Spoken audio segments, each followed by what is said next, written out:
Gold hub తాకట్టులో ఉన్న బంగారాన్ని విడిపించి కొనబడును. అదే రోజు ఆన్లైన్ ధరకు కొని డబ్బులు ఇవ్వబడును. మనతో ఉన్న గెస్ట్ ఎవరనంటే చాలా స్పెషల్ గెస్ట్ ఉన్నారు. స్పెషల్ అని ఎందుకంటున్నా అంటే ట్రాన్స్జెండర్ స్నేహ గారు.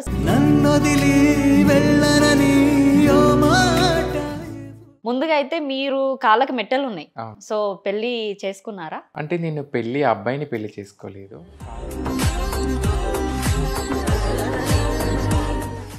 అంటే మా గర్ల్స్లలో ఏంటి ఒకరికి నచ్చినట్టుగా ఒక డిజైనింగ్ ఉంటుంది, కానీ మీ దానిలో చాలా పద్ధతిగా ఉంటారు. కానీ కొంతమంది మాత్రము ఇన్స్టాగ్రామ్లలో రీల్స్ చూసుకుంటే చాలా వల్గర్గా ఉంటున్నాయి. వాటిపైన మీ అభిప్రాయం ఏంటి? అంటే ఒక ట్రాన్స్జెండర్స్ మాత్రమే వాళ్ళు వేసుకుంటున్నారా? మిగతా వాళ్ళు ఎవరు వేసుకోవట్లేదా? వేసుకుంటున్నారు. మరి ఎందుకన్నారు అది? అంటే ఒక ట్రాన్స్జెండర్స్ మాత్రమే మీకు క్వశ్చన్ మార్క్గా కనిపిస్తారు అక్కడ. ఇప్పుడు దాకా ట్రాన్స్గా మారడం ఒక అబ్బాయి మారిండు, నేను ఇప్పటిదాకా అదే చూసిన. మీ వీడియోస్లలో ఒకటి లేడీ మారింది. అంటే అబ్బాయి మారడం అంటే హార్మోన్స్ ఇన్బ్యాలెన్స్ అని అంటారు, మరి లేడీ మారడం ఏంటి రీజన్? అమ్మాయి నుంచి అబ్బాయిగా ఎలా మారడానికి?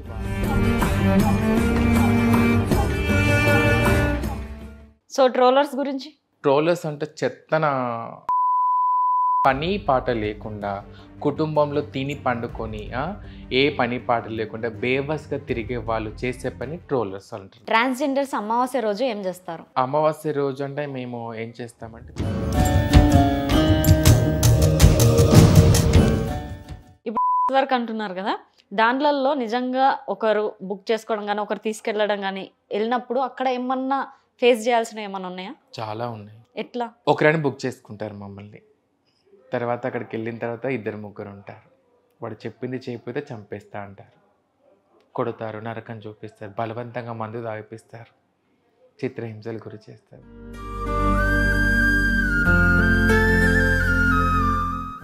వెల్కమ్ టు మనం టీవీ. మనతో ఉన్న గెస్ట్ ఎవరనంటే చాలా స్పెషల్ గెస్ట్ ఉన్నారు. స్పెషల్ అని ఎందుకంటున్నా అంటే ట్రాన్స్జెండర్ స్నేహ గారు. స్నేహ గారు అని అంటే చాలా మందికి తెలుసు, తన యూట్యూబ్ ఛానల్తో సహా చాలా మందికి తన స్టోరీ కూడా చాలా బాగా తెలుసు అనమాట. సో తనంటే ఒక ఇంపాక్ట్, ఒక సూపర్ ఉమెన్ అని, ఒక హార్డ్ వర్కర్ అని, అసలు లేడీస్ కూడా ఒక ఇన్స్పైరింగ్ గా అనిపిస్తారు అనమాట. సో మన ముందు ఉన్నారు స్నేహ గారు. అక్క హలో, నమస్తే. ఎలా ఉందా చెల్లి? బాగున్నాను. ఎలా ఉన్నారు మీరు? సూపర్. సూపరా? ఎలా నడుస్తుంది ఛానల్? చూస్తున్నారు కదా మీరు అందరూ. మస్తు నడుస్తుంది నిజంగానే. ట్రెండింగ్ చూడాలంటే మీద చూడాల్సి వస్తుంది, ఏదైనా అప్డేట్ చూడాలి ట్రాన్స్ సంబంధించి. కానీ ఇంకెవరన్నా ఇప్పుడు నిజంగానే ఇన్ని రోజులు ట్రాన్స్ అంటే ఒక అబ్బాయే మారడం జరిగింది, కానీ ఈ రోజుల్లో అయితే గర్ల్స్ కూడా మారుతున్నారు. ఆ వీడియో అయితే మీ దాంట్లోనే చూసాము. సో ఈ క్వశ్చన్స్ అయితే నేను ఇంటర్వ్యూలో అడుగుతాను. ముందుగా అయితే మీరు కాళ్ళకి మెట్టలు ఉన్నాయి. సో పెళ్లి చేసుకున్నారా? అంటే నేను అబ్బాయిని పెళ్లి చేసుకోలేదు. కాళ్ళకి మట్టెలు ఎందుకున్నాయి అంటే మా దాంట్లో ఒక సాంప్రదాయం ఉంటుంది. అంటే మేము ఎప్పుడైతే సర్జరీ చేసుకున్న తర్వాత మా దాంట్లో ఒక పెళ్ళి అని తతంగం ఉంటుంది. అది గురువు చేలా చేసుకునేది ఒక పెళ్ళి లాంటి తతంగం అది. అంటే మా గురువు గారు ఎవరైతే ఉంటారో మా సర్జరీ అయిపోయిన తర్వాత మమ్మల్ని అంటే మాకు లచ్చ కట్టి మా కాలికి మెట్టె పెట్టి మమ్మల్ని పుణ్యశ్రీగా అమ్మవారి ముందు కూర్చోబెడతారు. ఓకే, అట్లా అందుకోసమే కాళ్ళకి మట్టెలు ఉంటాయి. ఓకే. ట్రాన్స్జెండర్స్గా మారడం అంటే ఒక లేడీస్గా కంప్లీట్గా మారిపోతున్నారు. ఇప్పుడు డ్రెస్సింగ్ కాడికించి చూసుకుంటే అన్ని ప్రతిదీ వాళ్ళదే ఒక ట్రెడిషనల్ కనిపిస్తుంది. అంటే మా గర్ల్స్లలో ఏంటి ఒకరికి నచ్చినట్టుగా ఒక డిజైనింగ్ ఉంటుంది, కానీ మీ దానిలో చాలా పద్ధతిగా ఉంటారు. కానీ కొంతమంది మాత్రము ఇన్స్టాగ్రామ్లలో రీల్స్ చూసుకుంటే చాలా వల్గర్గా ఉంటున్నాయి. వాటిపైన మీ అభిప్రాయం ఏంటి? అంటే ఒక ట్రాన్స్జెండర్స్ మాత్రమే వాళ్ళు వేసుకుంటున్నారా? మిగతా వాళ్ళు ఎవరు వేసుకోవట్లేదా? లైక్ తప్పుగా అనుకోవద్దు, అమ్మాయిలు వేసుకోవట్లేదా? వేసుకుంటున్నారు. మరి ఎందుకన్నారు అది? అంటే ఒక ట్రాన్స్జెండర్స్ మాత్రమే మీకు క్వశ్చన్ మార్క్గా కనిపిస్తారు అక్కడ. ఎందుకంటే మేము అందులో తక్కువ జనాభా కాబట్టి మేము క్వశ్చన్ మార్క్గా అనిపిస్తాము. మరి అమ్మాయిలు చేసే ట్రోలింగ్స్ వీడియోస్కి, అమ్మాయిలు వేసుకునే స్కర్ట్స్కి ఎందుకు మాట్లాడారు? లైక్ ఇప్పుడు ఇందాక అన్నారు మీరు మమ్మల్ని అన్నారు, మీరు ఒక అమ్మాయిలా ఉంటారు అనుకున్నప్పుడు మమ్మల్ని ఎందుకు అలా క్వశ్చన్ మార్క్గా చూస్తారు? చాలామంది అదే నాకు డౌట్, అది నాకు అసలు యాక్చువల్లీ అర్థం కాదు. ఎక్కడికి వెళ్ళినా కూడా అంటే ఒక ట్రాన్స్ మాత్రమే ఇలాంటి పనులు చేసే వాళ్ళు ఉంటారా? బయట లేరా అండి? మీకు తెలీదా? ఉన్నారు. మరి ఎందుకు అలా అంటారు? సో వాటిపైన మీ అభిప్రాయం అయితే ఈక్వాలిటీ అంటారు. అఫ్ కోర్స్ అది నేను చెప్పాల్సిన అవసరం లేదు, చూసే వాళ్ళకి అర్థమైపోతుంది. అట్లా అని చెప్పేసి అని మేము ఇలాగే చేస్తామని చెప్పేసి అనము. ఎవరి మెంటాలిటీ వాళ్ళది, సో ఎవరి ఇష్టం వాళ్ళది. సో నేను ఎందుకు అన్నానంటే తప్పుగా అనుకోద్దు, అమ్మాయిని మేము ఎప్పుడు గౌరవిస్తాం. మేము లైక్ ఒక అమ్మ ఒక అక్క అనే స్వభావం మాలో ఉంటుంది. నేను ఎందుకు అలా అన్నానంటే ప్రతి ఒక్కరు మమ్మల్ని క్వశ్చన్ మార్క్ చూపెట్టి మాకు మనసు బాధ అనిపిస్తుంది. చదువుకున్న వాడికి అదే రెస్పెక్ట్ ఇస్తున్నారు, చదువుకునే వాడికి అదే రెస్పెక్ట్ ఇస్తున్నారు, అందరికి అదే రెస్పెక్ట్ ఇస్తున్నారు. ఎందుకలా అంటే ఒక వీడియో చేసినప్పుడు మీకు నచ్చితే చూడండి, లేకపోతే స్కిప్ చేసేయండి పైకి. ఆ ఆప్షన్ ఉంది కదా దాంట్లో అయితే, అంతే. మేము వేరే వాళ్ళని క్వశ్చన్ చేయట్లే కదా, ఈమె ఎందుకు వేసుకున్నది అట్లా, ఈమె అట్లా వేసుకుంది, నేను అట్లా వేసుకున్న బట్టలు అని చెప్పి అనట్లే కదా అందులో మేమైతే. సో అందరినీ చూసే విధానంలో ఉంటుంది అంతే తప్ప వాళ్ళు ఈ బట్టలే వేసుకుందని మేము మాత్రమే వేసుకోవట్లే కదండి ఇక్కడ. సో ట్రోలర్స్ గురించి? ట్రోలర్స్ అంటే చెత్తన, ఇక అనొద్దా మాట, వేస్ట్ కాదు నిజంగా. పని పాట లేకుండా కుటుంబంలో తిని పండుకొని ఏ పని పాట లేకుండా బేవస్గా తిరిగే వాళ్ళు చేసే పని ట్రోలర్స్ అంటారు నిజంగా.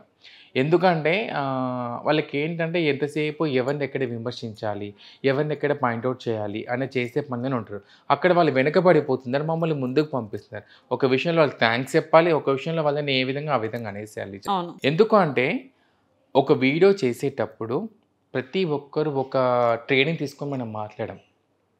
ఒక్కొక్కరు పెద్ద పెద్ద రాజకీయ నాయకులే మిస్టేక్ మాట్లాడుతూ ఉంటారు. టీవీస్లలో కొంతమంది మనం ఎక్కడెక్కడ చోట మన మిస్టేక్ మాట్లాడుతుండ్రు, దాన్ని పాయింట్అవుట్ చేసేసి ఇలా తీసుకెళ్తూ ఉంటారు. అది ఎంతవరకు న్యాయం అసలు? అది అంటే ఒక వీడియో చేసినంత మాత్రం తప్పు అయిపోతుందా? తను తప్పుగా విమర్శిస్తారా? ఇప్పుడు తన ఎడ్యుకేషన్ ఏంటి, తన బ్యాక్గ్రౌండ్ ఏంటి, తను చదువుకున్నది ఏంటి, తను ఏం పని చేస్తున్నాడు ఇప్పుడు, అవన్నీ చూడరు అక్కడ.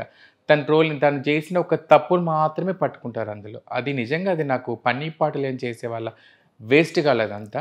ట్రోలర్స్కి ఒకటే మాట చెప్తున్నాను నిజంగా. నేను ముఖ్యంగా ట్రాన్స్జెండర్స్ పైన ట్రోలింగ్ చేసే వాళ్ళకి మాత్రం చెప్తున్నాను, నేను తొందరలో లీగల్గా కూడా యాక్షన్ తీసుకోబోతున్నాను. అది అంటే వీడియోస్ చేయడం అనేది అందరికీ ఇష్టం ఉంటుంది, చూసే వాళ్ళ ఇష్టం ఉంటుంది, చూడని వాళ్ళు స్కిప్ చేసేయచ్చు. కానీ అక్కడ ఎలా చేస్తారంటే అరే ఏంట్రా, వాళ్ళ ఫ్యామిలీ ఎంత తిడతారంటే ఫ్యామిలీని, అసలు వాళ్ళు మనుషులైనా? వాడు ఒక అమ్మ నాన్నకు పుట్టిన వ్యక్తే కదా ట్రోలింగ్ చేసేవాళ్ళు. అమ్మాయిలు కూడా చేస్తున్నారండి ఈ మధ్య. రీసెంట్గా నేను 2-3 చూశాను, అమ్మాయిలు కూడా ఒరే ఏంట్రా చాతగా కీళ్ళ చీర కట్టుకున్నావారా, కింద అది గలీజ్ మాటలు. ఒక అమ్మాయి మాట్లాడే మాటలేనా? ఒక అబ్బాయి ఆ విధంగా ట్రోల్ చేస్తుంటే మీ ఇంట్లో పేరెంట్స్ ఉంటారు, ఆ అబ్బాయికి ఇప్పుడు వీడియో చేసే అతను కూడా పేరెంట్స్ ఇంట్లో ఉంటారు, వాళ్ళకు ఫ్యామిలీ మెంబర్స్ ఉంటారు. సో దయచేసి ఇలా చేసేటప్పుడు వాళ్ళ ఫ్యామిలీ ఒకసారి గుర్తు చేసుకొని అది చేయాలని చెప్పేసి అంటున్నాను. ఇంకొకటి, ట్రోలింగ్ చేసే వాళ్ళకి మాత్రం నేను తొందరలో లీగల్గా యాక్షన్ తీసుకోబోతున్నాను. అది ఎవరెవరి మీద నేను చెప్పాను, నేను మా తొందరలో కంపల్సరీ తీసుకుంటాను. ఎందుకంటే మా మీద డబ్బు సంపాదించుకోవడం కాదు, కష్టపడి సంపాదించుకోండి. నలుగురు మీద ట్రోలింగ్ చేసి ఏం సంపాదించుకుంటావు? 4 రోజులు తింటాగా వచ్చేది, ఆ తర్వాత మా ఏడుపు తాకదా? ఎంత సఫర్ అవుతున్నాను తెలుసా చాలా వరకు. బయటికి వెళ్ళినప్పుడు అరే గిట్లా చేశారా, ఎంతవరకు కరెక్ట్ అండి అసలు అది? ఓకే, చాలా వరకు చూసుకుంటుంటే ట్రోలర్స్ కూడా ఎట్లా తయారయ్యారంటే, మేము ట్రోల్ చేయబట్టి అవతల వాళ్ళు ఫేమస్ అవుతున్నారు కదా. ఇప్పుడు కొన్ని ఇంటర్వ్యూస్ కూడా ఎంటర్టైన్మెంట్ ప్రకారంగా చేస్తున్నాం కదా, వాళ్ళు ట్రోలింగ్ వల్లనే ఫేమస్ అవుతున్నారు. మేము ఎక్కడ అడగలేదే ఫేమస్ చేయమని మమ్మల్ని. ఎక్కడైనా కూర్చోబెట్టి అడిగామా? ఎక్కడ కాల్ రికార్డ్స్ ఉన్నాయమ్మా ఇవేమన్నా? లేకపోతే మేము ఎవరికైనా మేమన్నా మనీ ఇచ్చేయమన్నా, మేము డబ్బులు ఇచ్చి మమ్మల్ని ట్రోల్స్ చేయమని చెప్పేసి అడిగామా? లేకపోతే మమ్మల్ని ఫేమస్ చేయమని చెప్పేసి అన్నామా? మాకున్న టాలెంట్ మేము బయటకు వస్తాము. సో ఈరోజు ఇక్కడ నేను ఇక్కడ కూర్చున్నానంటే మాలో ఉన్న బాధలని, మా సంతోషాన్ని, మేము పడ్డ కష్టాలను చూపిస్తే ఈ స్టేజ్కి వచ్చాము. ఈ స్టేజ్ దగ్గర రావడానికి కూడా ఎన్ని కష్టాలు పడ్డామో చాలామందికి తెలుసు. సో మీ యూట్యూబ్ ఛానల్స్ వల్ల చాలా మందికి తెలుసు మేము ఎన్ని కష్టాలు పడ్డాం అనేది. సో ఇక్కడ దాకా రావడానికి ఒక ట్రోలింగ్ వీడియోతో పైకి వచ్చేసామంటే అది కరెక్ట్ అని మీరు అనుకుంటున్నారా? లేదు. మరి ఒక వ్యక్తి ఎదగడానికి ఎంత కష్టపడతారండి? ఒక వీడియో ట్రోలింగ్తో మేము హైలైట్ అయిపోయాము, ఆ పర్సన్ గురించి కూడా బ్యాక్గ్రౌండ్ ఆలోచించండి ఒక్కసారి, నేను అనేది అదొకటే. ఓకే, ఇప్పుడు చాలా వరకు హిజ్రాలు పెళ్లి చేసుకుంటున్నారు. నార్మల్గా ఒక గర్ల్ బాయ్ పెళ్లి చేసుకుంటే వాళ్ళ లైఫ్ స్టైల్ ఏందనేది లోకం మొత్తం తెలుసు. హిజ్రాలు చేసుకుంటే కొంతవరకే తెలుసు, కానీ చాలా వరకు క్లారిటీ లేదు చాలా మందికి. సో వాళ్ళ లైఫ్ స్టైల్ ఎలా ఉంటుంది పెళ్లి చేసుకుంటే? అంటే నేను ఇందాక ఫస్ట్ మీరు అడిగారు మెట్టెల గురించి నన్ను. మరో హిజ్రా పెళ్లి చేసుకోవడం అనేది అంటే నేను చాలాసార్లు చెప్తున్నాను, ఇప్పటికీ కూడా చెప్తున్నాను. ఇది అంటే పెళ్ళి లాంటి ఒక తతంగం ఇది. అంటే మా ట్రాన్స్ కమ్యూనిటీ వ్యక్తులలో, మా హిజ్రా కల్చర్లో జరిగే ఒక దాంట్లో ఒక సాంప్రదాయమైన పద్ధతి. మాకు సర్జరీ అయిన తర్వాత మా మురిగి మాత అమ్మవారి పూజ ఉంటుంది. ఆ మురిగి మాత అమ్మవారి పూజ అయిపోయిన తర్వాత మాకు, ఇప్పుడు మీరు అబ్బాయిని పెళ్లి చేసుకుని తాళిబొట్టు కట్టుకుంటారు. మా సాంప్రదాయంలో 5 గుండ్లు లచ్చ అంటారు దాన్ని మేము. 5 గుండ్లతో అల్లిన ఒక లచ్చ అనేది ఉంటుంది. ఆ లచ్చ ఆ తర్వాత మట్టెలు పెడతారు మాకు. మట్టెలు పెట్టి ఎవరైతే మా గురువు అంటే ఎవరైతే మాకు సర్జరీ చేయించిన మా గురువు గారు ఉంటారో తను మాకు ఆ లచ్చ కట్టి మట్టెలు పెట్టి మమ్మల్ని వివాహం ఆడుతారు. దాన్ని పెళ్ళిలాంటి తతంగం అంటాం మేము. సో, దాన్ని మేము పుణ్యశ్రీగా మేము పిలువబడతాం దాన్ని బట్టి. అది మా దాంట్లో ఒక తతంగం అది. ఓకే. కానీ హిజ్రా మరో హిజ్రా పెళ్లి చేసుకోవడం అనేది ఒక పెళ్ళిలాంటి తతంగం అది. చాలా చోట్ల మీరే పెళ్లి చేసుకుంటారంట కదా! ఏంటి ఇదంతా అని చెప్పేసి అంటారు. సో, నా ఛానల్ కూడా చూపించాను. ఇదొక పెళ్ళిలాంటి తతంగం ఇది. మా హిజ్రా కల్చర్‌లో ఒక సాంప్రదాయమైన పద్ధతి అదంతే. మేము కూడా అబ్బాయిల్ని పెళ్లి చేసుకుంటాము. మేము లైఫ్ లీడ్ చేస్తాం. మాకు ఉంటాయి కదండీ! అవును. ఓకే. ఇప్పుడు అబ్బాయిలని పెళ్లి చేసుకుంటాము, లైఫ్ ఉంటది అని అంటారు. మోసం చేసే వ్యక్తులు కూడా చాలా మంది వస్తున్నారు. దానివల్ల హిజ్రా వాళ్ళు చాలా మంది సూసైడ్‌లు చేసుకుంటున్నారు. వాటిపైన మీ యాక్షన్ ఏంటి? ఒక అబ్బాయి మా లైఫ్‌లోకి రావడానికి ఫస్ట్ ఆఫ్ ఆల్ వాడు ఏం చేస్తాడంటే మా దగ్గర సుఖం కోసం వస్తాడు. డబ్బు కోసం వస్తాడు. ఆ తర్వాత వాడి అవసరాలు తీర్చుకున్న తర్వాత వదిలేసి వెళ్ళిపోతాడు. దీనివల్ల చాలామంది మేము బయటికి ఎక్కడ కూడా మీరు చూసే ఉంటారు. ఒక్కరు ఇద్దరు కపుల్స్ మాత్రమే బయటికొచ్చారు. అవును. కొన్ని వేల మంది లక్షలో ట్రాన్స్‌జెండర్స్ ఉన్నాం మేము ఈ ఆంధ్ర, తెలంగాణలో. మాకు అమ్మాయి మనసు ఉంటుంది. మమ్మల్ని ప్రేమించే వాళ్ళు చాలామంది ఉంటారు. బడా పెద్ద వ్యక్తులే ఉంటారు. కానీ బయటికి రారు ఎక్కడ కూడా. అవును. లైట్ ఆఫ్ చేస్తే మీకు కావాలి. వెలుతురులో మాత్రం మేము వాళ్ళకొద్దు. చీకటి గదుల్లో మాత్రం వాళ్ళకి మేము సంతోషపరచడం కావాలి. కానీ బయట వెలుతురులో మాతో పాటు నడవడానికి మాత్రం మేము వద్దు. అవునవును. ఎక్కడైనా మేము కపుల్స్ నడవడం చూసారు ఎక్కడన్నా మేము? లేదు. ఎందుకు అంటే కేవలం వాళ్ళకి మాపై ఉన్న వాళ్ళకు అట్రాక్షన్ అంతే. వాళ్ళతో వీళ్ళతో లైఫ్ లీడ్ చేయాలి అట్లానే ఏం ఉంటుంది వాళ్ళకి. కానీ కొంతమంది అలా ఉన్నారు. కొంతమంది మంచి వాళ్ళు కూడా ఉన్నారు. ఇక్కడ కారణం వాళ్ళు మాతో లైఫ్ లీడ్ చేయడానికి పోవడానికి కారణం ఏంటి అంటే సొసైటీ.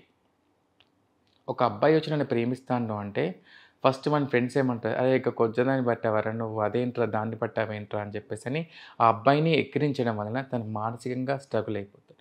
సెకండ్ వాళ్ళ ఫ్యామిలీ నువ్వు కనుక ఆ ట్రాన్స్ని పెళ్లి చేసుకుని ఇంటికి వస్తే కనుక ఇంట్లోకి వెళ్ళి మేము వెలివేస్తాం. సెకండ్ ఇది. థర్డ్ వచ్చేసి ఈ చుట్టుపక్కల వాళ్ళంతా ఎవరైతే ఉన్నారో వీళ్ళంతా ఆ అబ్బాయిని ప్రెషర్ చేయడం వల్ల మానసికంగా ఒత్తిడికి గురి అయిపోయే అబ్బాయి మాతో లైఫ్లో చేరకపోతున్నారు. ఇది అసలైన వాస్తవం. కొంతమంది మంచి వాళ్ళు ఉన్నారు, కొంతమంది ఇలాంటి వాళ్ళు కూడా ఉన్నారు. మమ్మల్ని వాడుకొని ఫిజికల్గా వాడుకొని వదిలేసే వాళ్ళ అబ్బాయిలు ఉన్నారు. నిజంగా ప్రేమించే వాళ్ళు ఇలా బయటికి రాకుండా ఉండడానికి ఇలాంటి వ్యక్తులు కూడా ఉన్నారు. మాకు ఉంటుంది కదండి మనసు. మేము ఒక అమ్మ నాన్న పుట్టిన వాళ్ళమే కదా. అంటే మాకెందుకు మమ్మల్ని అంటే మేము ఇంత చేంజ్ అయ్యి ఒక అబ్బాయి నుంచి ఒక ట్రాన్స్గా మారి మేము మా మనసుని మా అన్నీ కూడా ఒక అబ్బాయికి ఇస్తున్నామంటే ఎందుకు ఆలోచించారు అక్కడ? మేము అక్కడే చాలా వరకే మేము వెనుకబడేది ఇక్కడే. మమ్మల్ని ఎట్లా అంటే ఒక పాపం అబ్బాయిల తప్పు కూడా అనొద్దండి. నేను నిజంగా చెప్తున్నాను. మమ్మల్ని ప్రేమించేవాడికి వాడికి ఉంటుంది లైఫ్ లాంగ్ వీళ్ళతో ఉండాలి, వీళ్ళకు మనసు ఇవ్వాలి అని చెప్పేసి అని. నేను చాలామందిని చూశాను కూడా. అమ్మాయిని ప్రేమించి వాళ్ళు వాడుకొని మమ్మల్ని మోసం చేస్తారు. మీ దగ్గర నిజమైన ప్రేమ ఉంటుంది, మీతో ఉందామంటే ఇలాంటి కారణాలు ఉన్నాయని చెప్పేసి అంటారు వాళ్ళు. ఎప్పుడైతే మాతో రిలేషన్షిప్లో ఉందని ఒక వీడియో పోస్ట్ చేసామనుకో తనకి ఎంబడే ఫోన్ కాల్స్ వస్తాయి. మేము ఇక్కడ వీడియోస్లలో అబ్బాయితో చేయంగా చూసారా? చాలా వరకు రారు బయటికి. ఎక్కడ రామ్మన్నా కూడా వాళ్ళు భయపడతారు. అమ్మో ఈ వీడియో చూస్తే ఎక్కడ ఏమవుతారో. ఒక వీడియో ఏదైనా పోస్ట్ చేస్తే వాళ్ళ ఫ్యామిలీ నుంచి, ఫ్రెండ్స్ నుంచి, ఇటు పక్కన వాళ్ళు, ఇటు స్కూల్ ఫ్రెండ్స్ అందరు కాల్ చేస్తారు. సొసైటీ నుంచి కూడా అండి. ఎవడైనా చూసిన వ్యక్తుడు వీడు ఆ కొద్దిదాంతో వీడియో చేశాడు మొన్న అట్లా అనడం వల్ల ఆ అబ్బాయి వెనుక పడిపోతుంది. అంటే మానసిక ఒత్తిడికి గురైపోతున్నాడు. మేము ఎంతసేపు అబ్బాయిలు మమ్మల్ని మోసం చేస్తారు, అబ్బాయిలు మమ్మల్ని ఇలా చేస్తారు అని చెప్పేసి అంటాం. కానీ నిజమైన మమ్మల్ని నిజంగా ప్రేమించే వాళ్ళు కూడా ఉన్నారండి. నేను చాలా చోట్ల చెప్పలేదు, ఇప్పుడు చెప్పాల్సిన అవసరం వచ్చింది కాబట్టి చెప్తున్నాను. నేను చాలా వరకు చూశాను కూడా. నేను బయటకు వద్దామంటే ఇలాంటి సిచ్యువేషన్స్ ఎదురవుతున్నాయి. ఏం చేయమంటారు? సొసైటీకి ఏం ప్రాబ్లం అండి? మేము ఎవరితో జీవిస్తే వాడికేం పని? చుట్టాలకేం పని? మీరు ఒకవేళ మేము ఫ్యామిలీని గౌరవిస్తాం, మిమ్మల్ని బలవంతంగా గుంజుకొని వస్తే మా ప్రాబ్లం. తన మనసుకు నచ్చే క్వశ్చన్ మేమేం చేస్తాం చెప్పండి? చాలా రకాల క్వశ్చన్స్కి ఇట్లాంటివి ఉన్నాయి మా దగ్గర నిజంగా. ఓకే, నాకు తెలిసినంత వరకు అయితే ట్రాన్స్జెండర్స్ వాళ్ళది ప్యూర్ హార్ట్ ఉంటుంది. ఒక మనిషి ఉన్నారంటే మనిషి కోసం డబ్బైనా సరే ఎట్లనన్నా తీసుకొచ్చిస్తారు. డబ్బైనా ఏదైనా అంత ప్యూర్గా చూసుకుంటారు. చివరికి వచ్చేసరికి మోసాలే జరుగుతున్నాయి. చెప్పాను కదా ఎందుకు అక్కడ జరుగుతుందంటే, మేము ట్రాన్స్గా ఎప్పుడైతే మారిపోతామో 4 గోడల మధ్య మా జీవితం మొదలవుతుంది. అబ్బాయిగా ఉన్నప్పుడు చుట్టూ ప్రపంచం ఉంటుంది. ఒక్కసారి ఈ చీర కట్టుకున్నామంటే కుటుంబం దూరం అయిపోతుంది, సొసైటీ దూరం అయిపోతుంది, చుట్టుపక్కల ఫ్రెండ్స్, స్కూల్ ఫ్రెండ్స్ అందరూ కూడా ఒక్కారుగా పక్క జరిగిపోతారు. వాళ్ళకేంటంటే వీళ్ళతో మాట్లాడితే ఏమంటారు అని చెప్పేసి వాళ్ళకు ఉంటుంది మాతో ఉండాలని చెప్పేసి అని. ఈ సొసైటీ చేయబట్టి వాళ్ళకి క్వశ్చన్ మార్క్ అది. మేము ఎప్పుడైతే అన్ని బంధాలు కోల్పోతాము, నరక యాత్ర అనుభవిస్తాం. మా కమ్యూనిటీ సపోర్ట్ మాకు ఉంటుంది, కానీ మేము ఎప్పుడైతే ఆ లోపల పడిపోతామో బాధలో, మేము బస్తీకి వెళ్ళినప్పుడు కానీ, ఎటైనా వెళ్ళినప్పుడు కానీ, లేకపోతే సోషల్ మీడియాలో కానీ మీరు బాగుందని చెప్పి ఒక రెస్పాండ్ ఇవ్వడము, లేకపోతే మా బాధలు చూసి ఇప్పుడు ఇందాక నేను చెప్పినట్టు ఒక అబ్బాయి వచ్చేదనే మీతో ప్యూర్ హార్టెడ్గా ఉంటుంది, మీతో లైఫ్ లాంగ్ ఉంటానని చెప్పినప్పుడు అలా చెప్పిన వాళ్ళు, అలా చేసేవాళ్ళు ఇలాంటి క్వశ్చన్ మార్క్ చేయడం వల్లనే వాళ్ళు మాతో ఉండి అది చేస్తారు. కొంతమంది వచ్చేసి మమ్మల్ని వాడుకొని ఫిజికల్గా అన్నీ చేసేసి ఎట్లా అంటే మేము అక్కడ అట్రాక్ట్ అయిపోతాం వాడు చెప్పే మాటలకి. ఫస్ట్ వాడు ఏం చేస్తారంటే ఫస్ట్ వచ్చి నువ్వు బాగున్నావు అంటాడు. నిన్ను చూస్తే నాకు సేమ్ మా అమ్మలాగే కనిపిస్తున్నప్పుడు కనెక్ట్ అయిపోతాం అక్కడ. ఆ కనెక్ట్ అయిపోయినప్పుడు ఏం చేస్తామంటే మీరు అన్నట్టుగా వారికి డబ్బు పెట్టడం కానీ, ఆ తర్వాత అన్నీ ఇచ్చేస్తాం, సమర్పించేస్తాం పూర్తిగా. అదే నా సర్వస్వం అనుకుంటాను. కానీ అక్కడ వాళ్ళు చేసేప్పుడు అని చెప్పన్నా మమ్మల్ని మోసమే చేస్తారు. అక్కడ వాడుకొని వదిలేసి వెళ్ళిపోతారు. దీనివల్ల చాలామంది చనిపోయిన వాళ్ళు ఉన్నారు. ఓకే, ఇప్పుడు దాకా ట్రాన్స్గా మారడం ఒక అబ్బాయి మారిండు, నేను ఇప్పటిదాకా అదే చూసిన. మీ వీడియోస్లలో ఒకటి లేడీ మారింది. అవును, అంటే అబ్బాయి మారడం అంటే హార్మోన్స్ ఇన్బ్యాలెన్స్ అని అంటారు, మరి లేడీ మారడం ఏంటి రీజన్? అమ్మాయి నుంచి అబ్బాయిగా ఎలా మారడానికి వాళ్ళకు కూడా హార్మోన్స్ ఇన్బ్యాలెన్సింగ్గా ఉంటుంది. వాళ్ళకు కూడా అది వాళ్ళకి ఎప్పుడు అంటే సేమ్ మాకు ఏ ఏజ్లో అయితే మాకు ఉంటుందో సేమ్ వాళ్ళకు అలాగే ఉంది. సరే మన తెలంగాణలో, ఆంధ్రప్రదేశ్ చాలా తక్కువ, కానీ పక్క దేశాల్లో చూసుకుంటే చాలా నెంబర్ ఆఫ్ మెంబర్స్ ఉన్నారు. ఇక్కడ ఎక్కువ అవేర్నెస్ లేక వాళ్ళు బయటికి రాలేక నగిలిపోతున్నారు లోపల పాపం వాళ్ళు. ఇక్కడ అంటే వాళ్ళకు హార్మోన్స్ ప్రాబ్లం వల్ల, ఇన్బ్యాలెన్స్ వల్ల వాళ్ళు ఏం చేస్తారంటే వాళ్ళు సడన్ ఏజ్ ఒక 8th 9th అంటే 8 years 9 years రాగానే వాళ్ళు తెలిసిపోతుంది. మీ అమ్మాయిల పనులు చేయకుండా వాళ్ళు అబ్బాయిల పనులు చేయడము, అబ్బాయిలు డ్రెస్సులు వేసుకోవడము, అలాంటివి. నేను వీడియో తీస్తాను కదా, ఆ అబ్బాయి స్టోరీ విన్నప్పుడు నిజంగా నా మనసు కదిలించింది. తను పెద్ద మనిషి అయిన మాట వాళ్ళ ఇంట్లో చెప్పలేదంట. తనకు అది అనిపించలేదు. తనకు అది అట్లా అంత మేల్ హార్మోన్స్ తనలో ఉన్నాయండి అట్లా అని. సో ఆ తర్వాత వాళ్ళ ఫ్యామిలీ మెంబర్స్ కూర్చోబెట్టి మాట్లాడి వచ్చేసి తను చేసే కార్యక్రమాలు చేశారు. అప్పుడు వాళ్ళ ఫ్యామిలీ మెంబర్స్ చెప్పారు, అలా మూవ్ ఆన్ అయ్యారు. సో అలా హార్మోనిక్స్ బ్యాలెన్స్ వల్ల చేంజ్ అవుతారు అట్లా. ఓకే, చాలా ఉంటుందండి. అంటే ఒక మనిషి ఊరికే వచ్చేసి అబ్బాయిగా మారడు. ఒక్కసారి మీరు ఆలోచించండి, ఒక అమ్మాయి నుంచి ఒక అబ్బాయిగా మారడం అనేది మామూలు విషయం కాదు. కానీ ఒక అబ్బాయి నుంచి ఒక ట్రాన్స్గా మారడం కూడా మామూలు విషయం కాదు. ఎన్ని బంధాలను తెంచుకొని వస్తే ఈ లైఫ్ లీడ్ చేస్తామనేది ఒక్కసారి ఆలోచన. నిజంగానే చాలా ఇంట్లో వరకు బయట అన్నీ ఫేస్ చేయాల్సిందే. మీరు అన్నట్టుగా 4 గోడల మధ్యలోనే ఏదైనా కానీ ప్రేమించిన వాడు 4 గోడల మధ్యనే నరకం చూపిస్తాడు మమ్మల్ని. ఎట్లా అంటే వాడు నిజంగా మీరు ఇందాక అడిగారు కదా నన్ను, ఇన్ని కేసెస్ చూస్తున్నాను నిజంగా. నేనైతే 2 రోజులకు ఒక కేసు వస్తుంది మాకు, 3 రోజులకు ఒక కేసు. అంటే ఏంటి ఇట్లా మోసం చేయడము, వాడుకొని వదిలేసేయడం, ఎక్కడ చెప్పుకోలేము. స్టేషన్కి వెళ్ళి ఇట్లా వీడు మమ్మల్ని మోసం చేశారంటే మిమ్మల్ని కూడా ప్రేమిస్తాడారా, ఎట్లా? రకరకాల క్వశ్చన్స్ అడుగుతారు మమ్మల్ని, చెప్పుకోలేము బయటికి. ఇవన్నీ కూడా మా పెద్దవాళ్ళకి వెళ్ళి ఆ టైంలో మేము ఏం చేస్తాం తెలుసా, మమ్మల్ని ఎవరైనా ప్రేమించినప్పుడు ఆ మైకంలో మా పెద్దవాళ్ళ మాట కూడా మేము వినాం కొన్ని సందర్భాలలో. అలాంటివి కూడా జరిగినాయి. తనే ప్రపంచం అనుకొని ఎప్పుడైతే మా కమ్యూనిటీలో మాకు దారి చూపించిన వాళ్ళం కూడా కొన్ని సందర్భాలు ఎదిరించిన సందర్భాలు కూడా ఉన్నాయి. అట్లా కూడా ఉన్నాయి. కానీ అంత లీనమైపోతాం అబ్బాయి విషయంలో. ఓకే, ఇప్పుడు అబ్బాయి వచ్చి ఒక ట్రాన్స్తో లీడ్ చేస్తున్నాడు అంటే అబ్బాయికి అమ్మాయి లేక కాదు కదా, అవును, అమ్మాయి కూడా ఉంటుంది, అమ్మాయిని కూడా మోసం చేసి వస్తారు. అవును, అలా దొరికిపోయిన సిచ్యువేషన్స్ కానీ ఏమైనా ఉన్నాయా? ఉన్నాయి. ఎలాంటివి? రెడ్ హ్యాండెడ్గా పట్టుకున్న కేసెస్ కూడా ఉన్నాయి మా దాంట్లో. ఎలా? మా దాంట్లో ఇప్పుడు అంటే ఇప్పుడు లైక్ తను వాళ్ళ ఫ్యామిలీతో ఉండే వ్యక్తి, ఒక పర్సన్ని. అయితే ఈ అమ్మాయితో ఒక 1 year అవుతుంది ఉండబట్టి. తర్వాత లైఫ్ లాంగ్ అంటే ఆ అమ్మాయిని వదిలేసి మా దగ్గరికి వచ్చేసాడు వాడు. వచ్చి మాతో లైఫ్ లాంగ్ ఉంటా అని చెప్పి భరోసా ఇచ్చి ఆ అమ్మాయికి అన్నీ చేసి ఆ అమ్మాయితో బయట తిరిగి అన్నీ చేసేసాడు అన్నీ. అంత అయిపోయి ఈ అమ్మాయి పూర్తి అడిక్ట్ అయిపోయింది ఆ అబ్బాయికి. అంటే తనే తన ప్రపంచంలాగా అయిపోయిన తర్వాత కొత్త నెంబర్కి వెళ్ళి ఈ అమ్మాయికి ఈ అబ్బాయి సెల్కి ఫోన్ చేసింది. ఫోన్ చేసి మాట్లాడుతుంటే మా పక్కన మా ట్రాన్స్ చూసింది. ఎవరు తను అది ఇది అని చెప్పేసి అని అంటే ఇట్లా ఒక అమ్మాయి ఫోన్ చేసింది అంటే చెప్పలేదు తను ఇవంతా కూడా. సో తను మళ్ళీ ఏం చేసింది, ఈ నెంబర్ తీసుకొని తన సెల్ నుంచి కాల్ చేస్తే తను ఫస్ట్ నన్ను ప్రేమించిన నా మొగుడు వాడితో నువ్వేంటే ఉండేది అని చెప్పేసి అని తనని క్వశ్చన్ చేసి తనని తిట్టి ఇష్టం వచ్చినట్టు తిట్టేసి అని చేసినప్పుడు తన మనసు నిజంగా ఎంత అదైపోతే ఒకసారి ఆలోచించండి. వాడు అన్నీ మాయమాటలు చెప్పేసి మా లైఫ్లోకి వచ్చి ఒకేసారి దొరికిపోయినప్పుడు వాడు ఏం చెప్పలేడు అక్కడ. వాడు అక్కడ స్ట్రక్ అయిపోతారు అక్కడ. వాడు లేదు ఎవరో పుట్టిస్తాను అదేం ఒక అమ్మాయి ఎందుకు పుట్టిస్తాను ఒక అబ్బాయి మీద, మళ్ళీ వాడు అబ్బాయి కాల్ చేసి తన పేరుతో ఎందుకు చెప్తుంది. ఆ అమ్మాయి మానసికంగా ఒక 1 month డిప్రెషన్లోకి వెళ్ళిపోయింది. ఈ ఫుడ్ తీసుకోకపోవడము, ఎటు వెళ్ళకుండా ఇంట్లోనే ఉండి అంత అడిక్ట్ అయిపోయింది ఆ అమ్మాయి. బాగా సఫర్ అయిపోయింది. అప్పుడు మేము చెప్పినా కూడా వినలేదు. ఎందుకు తొందరపడుతున్నావు, కొంచెం ఆలోచించినప్పుడు మా మాట వినలేదు. చాలా సఫర్ అయిపోయి ఆ తర్వాత మళ్ళీ మేము హాస్పిటల్ తీసుకెళ్ళి అది చేసి ఇది చేసి కౌన్సిలింగ్ ఇప్పించి అది చేసి అది చేసాం. ఆ తర్వాత ఇప్పుడు ఆ అబ్బాయి రాలేదు, మళ్ళీ ఆ అమ్మాయి దగ్గరికి వెళ్ళిపోయాడు వాడు. చూసారా ఇక్కడ స్వార్థం. మా డబ్బు, మా ప్రేమ, మా శరీరం అన్నీ కావాలి. చివరికి వాడు ప్రేమించిన అమ్మాయి తప్పైందని చెప్పగానే వాడు దాని దగ్గరికి వెళ్ళిపోయాడు. కానీ తనే ప్రాణం అనుకున్న మేము మాత్రం ఇక్కడ ఒంటరి అయిపోయాం. ఎంత బాధ ఉంటుందండి నిజంగా. రకరకాల హింసలండి నిజంగా.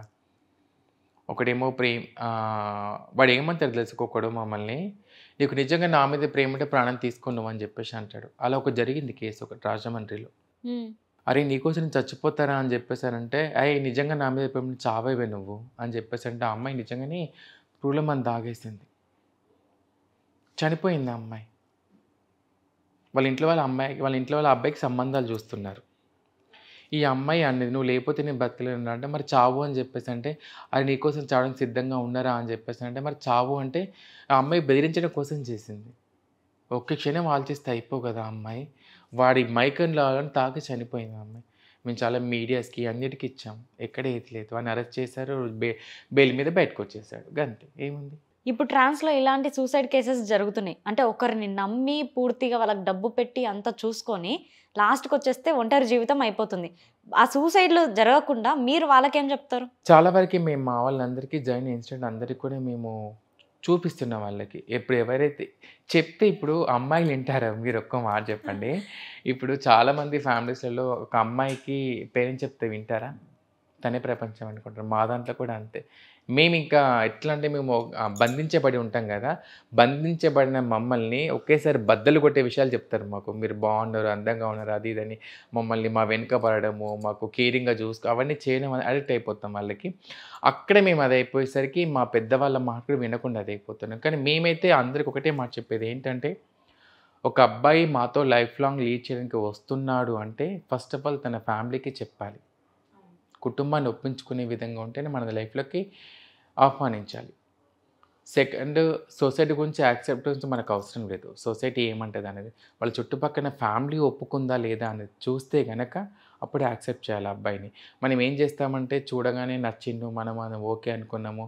వాడు ఫస్ట్ ఎట్లా అంటే నువ్వు అమ్మాయివి అనే ఒక థాట్లో తీసుకెళ్తాడు మమ్మల్ని. వాడు మమ్మల్ని ట్రాన్స్లాగా చూడేటప్పుడు వాడు నువ్వు నా పెళ్ళానివి, నువ్వు నా భార్యవి అనే థాట్తో తీసుకెళ్ళిపోయేసరికి అడిక్ట్ ఎక్కువైపోతాం అక్కడ వానికి.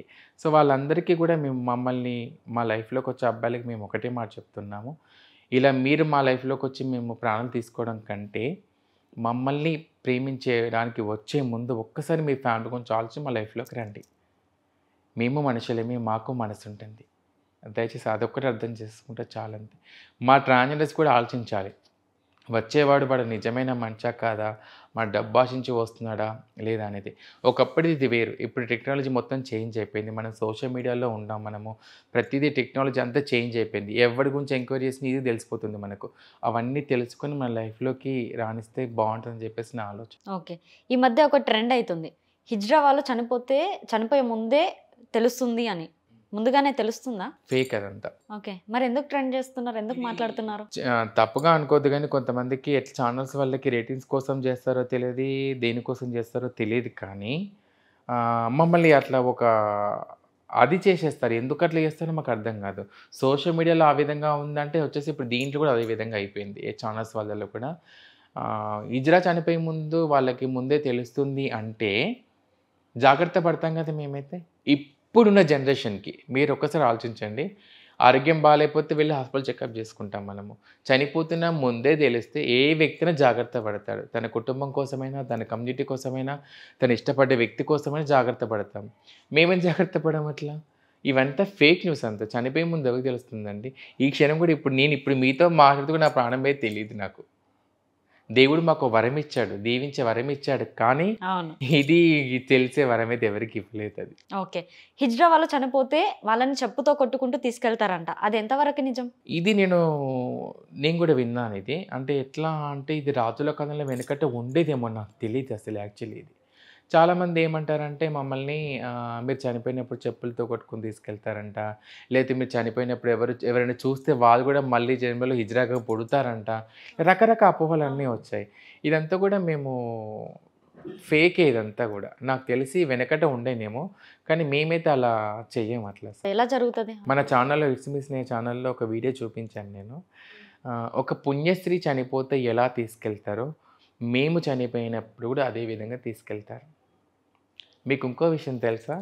మా దాంట్లో కులమత దానికి కూడా గౌరవిస్తాం. ఒకవేళ మా దాంట్లో ముస్లిం వాళ్ళ ఆచారంలో ముస్లిం దాంట్లో కట్టిన ఒకవేళ డబ్బులు మసీదులో కట్టి ఉంటే ఒకవేళ ఆ ప్రకారంగా పంపిస్తాము, లేదా క్రిస్టియన్ ప్రకారంగా తీసుకెళ్ళిన ఆ ప్రకారంగా తీసుకెళ్తాము, హిందూ ప్రకారంగా తీసుకెళ్తాం. అన్ని మతాలను గౌరవిస్తాం, ఆ ప్రకారంగానే చేస్తాం మేము కూడా. చాలామంది ఏమనుకుంటారంటే నిజంగానే చెప్పులతో కొట్టుకుని తీసుకెళ్తారు కావచ్చు అది ఇదని. నేను చేసిన వీడియోలు నిజంగా అసలు మేము ఎక్స్పెక్ట్ చేయలేదు. అందులో ముస్లిం అన్న వాళ్ళు వచ్చారు, చాలామంది అన్న వాళ్ళు వచ్చి మా శవాన్ని పట్టుకెళ్ళి అక్కడ దహన కార్యక్రమాలు అయ్యేదాకా చూసుకున్నారు అక్కడ వాళ్ళు. చాలామంది చుట్టుపక్కల వాళ్ళందరూ వస్తారు. మేము చనిపోయినప్పుడు, మా వాళ్ళు చనిపోతే ఎవరన్నా వచ్చి దహన కార్యక్రమాలకి అన్నీ చూసుకొని దగ్గరుండి అన్నీ చూసుకుంటారు మా దాంట్లో చుట్టుపక్కల వాళ్ళందరూ కూడా. అట్లా అన్నిటికీ అది ఉంటుంది. కానీ ఇదంతా రాజుల కాలంలో ఉండేనేమో మాకు తెలియదు, కానీ నేను లేదు అనలేను, ఎందుకంటే నాకు తెలియదు అదంతా. ఇది ప్రచారం జరుగుతుంది. అది వెనకడ జరిగిన దానికి మేమేం చెప్పలేం కదా.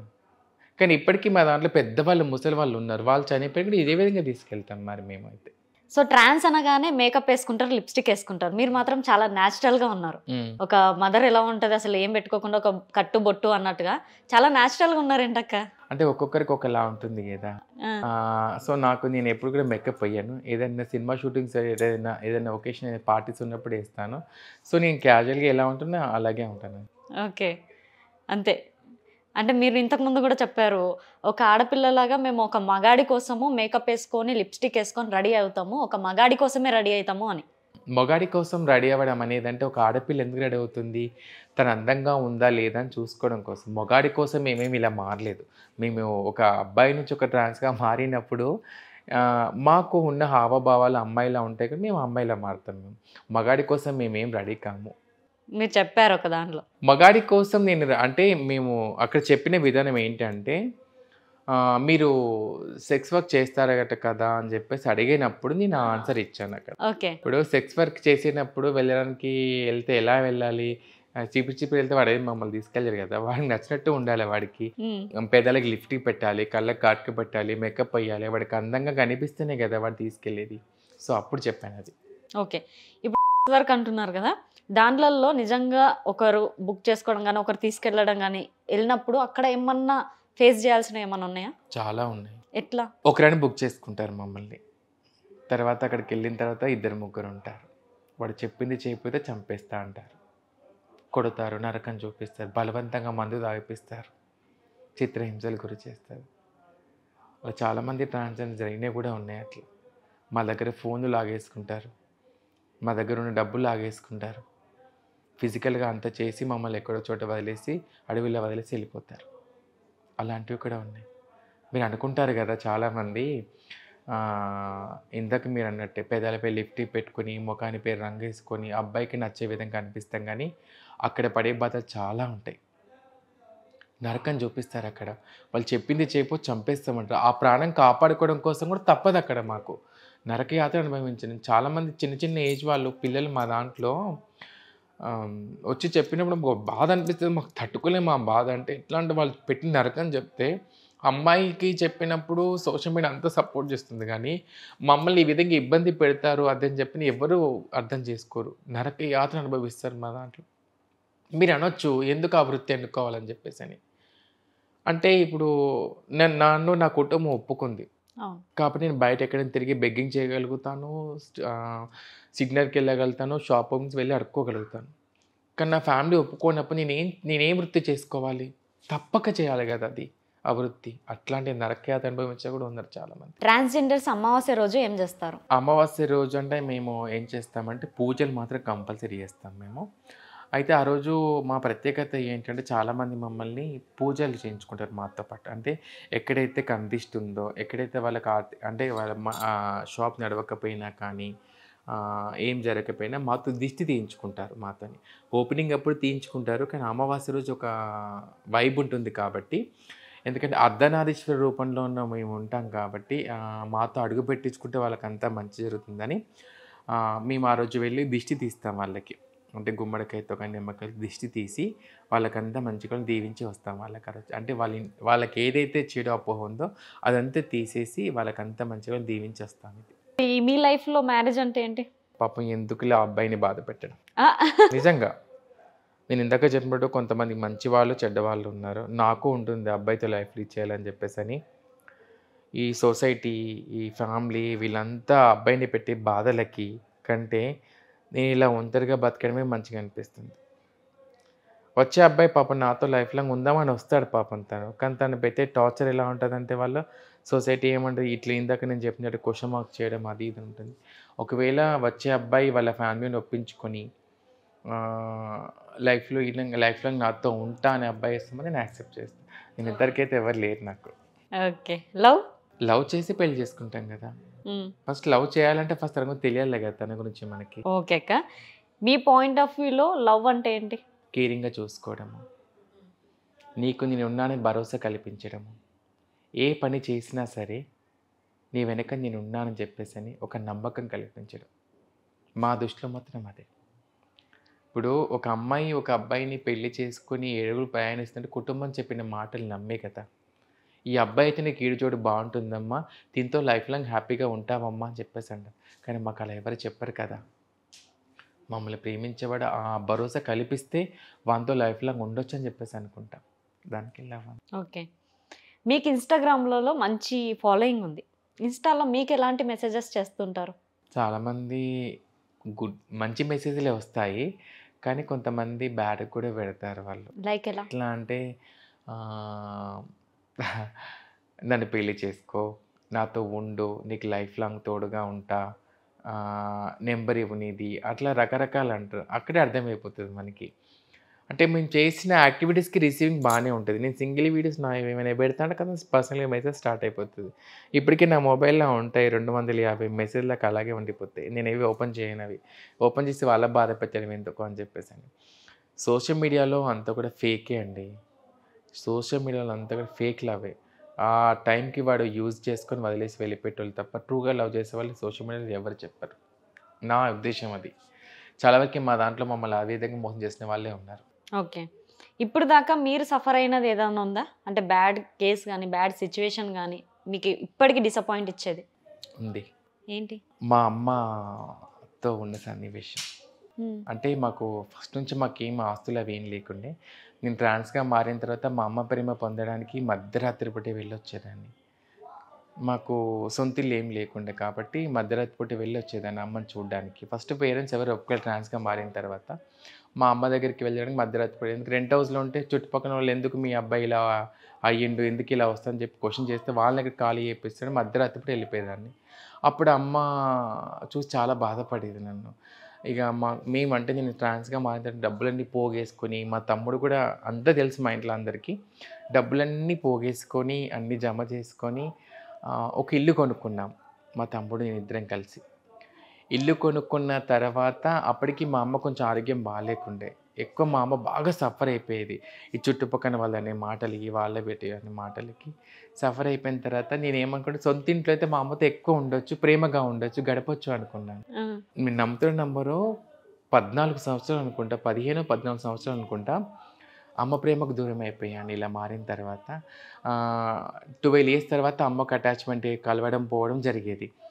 ఎప్పుడైతే ఇల్లు కొనుక్కొని మా ఇంట్లోకి వెళ్దాం అనుకునే అమ్మకి అప్పటికి హెల్త్ బాగాలేకుండే, ఇల్లు కొనుక్కున్న తర్వాత 24 డేస్ మా అమ్మని మాతో ఉంది. అది కూడా హాస్పిటల్లోనే ఉంది. నేను మా అమ్మ తీసుకొని వచ్చిన ఇంట్లో 2 డేస్కి అమ్మ చనిపోయింది. అది నేను మర్చిపోలేను అది ఇప్పటికీ. 3 మంత్స్ నేను మెంటల్గా డిస్టర్బ్ అయిపోయాను మొత్తం. ఎవరితో మాట్లాడలేదు, బయటికి రాలేదు ఎక్కడికి, చాలా సఫర్ అయిపోయాను. మా అమ్మ నా కళ్ళ ముందే అంతా జరిగిపోయింది అంతా. అప్పుడు మా అమ్మకి అడిగి చెప్పాను ఒక మాట, అంటే తమ్ముడి బాధ్యత, చెల్లె బాధ్యత నాదే అమ్మ అని చెప్పాను. వాళ్ళిద్దరి బాధ్యత కూడా నేనే తీసుకున్నాను. ఇప్పుడు మా తమ్ముడి పెళ్లి చేశాను నేనే, మా చెల్లి పెళ్లి నేనే చేశాను. మా నాన్నగారి బాధ్యత కూడా నాదే. ఇప్పుడు నాన్న పెద్ద మనిషి, నాన్న కూడా నేనే చూసుకుంటున్నాను. గ్రేట్ కదా. ఒకవేళ నిజం చెప్తున్నా, మీరు ట్రాన్స్గా మారపోయినుంటే ఇవన్నీ చేసేవాళ్ళు కాదేమో కదా. ఒక ఇల్లు కొనడం అంటే ఇట్స్ నాట్ ఏ జోక్. ఇంతమందికి పెళ్లి చేసేసి మళ్ళీ ఇంత బాధ్యత తీసుకొని మీ కమ్యూనిటీలో ఒక లీడర్గా ఉండి, యాక్టివిటీగా ఉండి. యాక్సెప్టెన్సీ చేస్తే కొండంత ప్రేమ చూపిస్తాం మేము. ఎందుకంటే మాకు అంత అటాచ్మెంట్ ఉంది ఫ్యామిలీకి మాకు. లైక్ ఒక అమ్మాయిల మనసు కాబట్టి మేము తల్లి ప్రేమ అర్థం చేసుకుంటాము, చెల్లి ప్రేమ అర్థం చేసుకుంటాము, తమ్ముడి ప్రేమ అర్థం చేసుకుంటాం. వాళ్ళకి మేము ఏదైనా చేయగలుగుతాం మేము. కానీ మమ్మల్ని బాధ పెట్టి మాకు చేస్తే మేము తట్టుకోలేము అది. అట్లా ఒక్కసారి మీరు గుర్తుపెట్టుకోండి, చాలామంది గొప్ప గొప్ప కోటీశ్వర్లే తల్లిదండ్రులు అనాథ ఆశ్రమంలో వదిలేసే వాళ్ళు ఉన్నారు. కానీ మేము అలా కాదు. మమ్మల్ని ఒక్క అవకాశం ఇచ్చి నువ్వు ఎలా ఉన్నా పర్లేదు బిడ్డ మాతో ఉండు అన్నారనుకో, మేము అవసరమైతే మా ప్రాణం తాకట్టు పెట్టి వాళ్ళని జాదుకుంటాం. వాళ్ళని మేము అంతే, కుటుంబం అంటే అంత గౌరవం ఇస్తాం మేము. మా ట్రాన్స్ కల్చర్ ఆ విధంగా ఉంటుంది. సో ఓకే అక్క, థ్యాంక్ యూ సో మచ్. అసలు వరంగల్ నుంచి వచ్చేసారు అండ్ మీ వాల్యుబుల్ టైం మాకు ఇస్తున్నందుకు thank you so much. So మీరైతే ఇంకా బాగుండాలి, ఇంకా షైన్ అవ్వాలా అని మనస్ఫూర్తిగా కోరుకుంటున్నాను. ఇంకా మీ బ్లెస్సింగ్సే మాకు ఉండాలి. నేను చెప్పేంత దానైతే కాదు, బట్ చాలా మదర్ టైప్లో కనిపిస్తున్నారు నా ఐస్కి అయితే. మీరు చాలా పెయిన్ని, అప్ అండ్ డౌన్స్ని ఫేస్ చేసుకొని ఈ స్టేజ్కి వచ్చారు. మంచిగా ఉండాలని మనస్ఫూర్తిగా కోరుకుంటున్నాను అక్క. సో చూసారుగా ఇంటర్వ్యూ. నెక్స్ట్ ఇంటర్వ్యూతో మీ ముందుంటా. సైనింగ్ ఆఫ్ కీర్తి.